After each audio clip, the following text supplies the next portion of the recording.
Important update আজকে কর্মক্ষেত্র পত্রিকা 1 জুলাইয়ের যে পত্রিকা সেখানে যে প্রকাশিত হয়েছে যে ডাব্লিউপি কনস্টেবলের যে পরীক্ষা মূলত সেই বিষয়ে যে আশার আলো সেটা উঠে এসেছে। আমরা দেখতে পাচ্ছি এখানে উল্লেখ করা হয়েছে যে রাজ্যে 16,000 প্রশিক্ষিত কনস্টেবল পুজোর আগেই কাজে নামবে, ঘোষণা মুখ্যমন্ত্রী। অর্থাৎ পুলিশের দ্রুত নিয়োগের সম্ভাবনা বাড়লো। এবার নিয়োগ বলতে অবশ্যই তোমরা জানো প্রত্যেকেই যে একটা রেজাল্ট পেন্ডিং হয়ে আছে।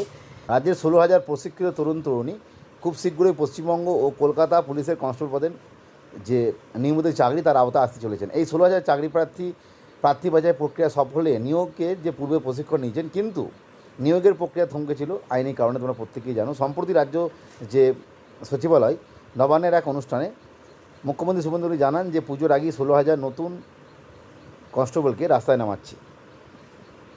এতেই স্পষ্ট যে রাজ্যের নতুন সরকার এই নিয়োগের প্রতি দ্রুত সম্পন্ন উদ্যোগ নিতে চাইছে। অর্থাৎ রাজ্য যে পেন্ডিং হয়ে আছে সেটা রাজ্য পুলিশে 12,000 এবং কলকাতা পুলিশের যে 4,000 কনস্টেবলের শূন্যপদ পূরণ করা হবে এই নিয়োগ উদ্যোগের মাধ্যমে। প্রসঙ্গত 22 জুন বিধানসভায় 26-27 অর্থবর্ষের বাজেটে মুখ্যমন্ত্রী বলেছিলেন যে 50,000 শূন্যপদ হবে। মূলত যেটা আমরা বুঝতে পারলাম যে যেটা রিক্রুটমেন্ট প্রসেস চলছে অনগোয়িং, তার যেমন রিক্রুটমেন্ট প্রসেসটা দ্রুত হয়ে যাবে, খুব শীঘ্র হয়ে যাবে, এবং তার সাথে সাথে এক্সট্রা করে কলকাতা পুলিশ বা ওয়েস্ট বেঙ্গল পুলিশেরও কিন্তু ভ্যাকেন্সি আসবে, যেটা বাজেটে বলা হয়েছে, সেটা তো আলাদা বিষয়।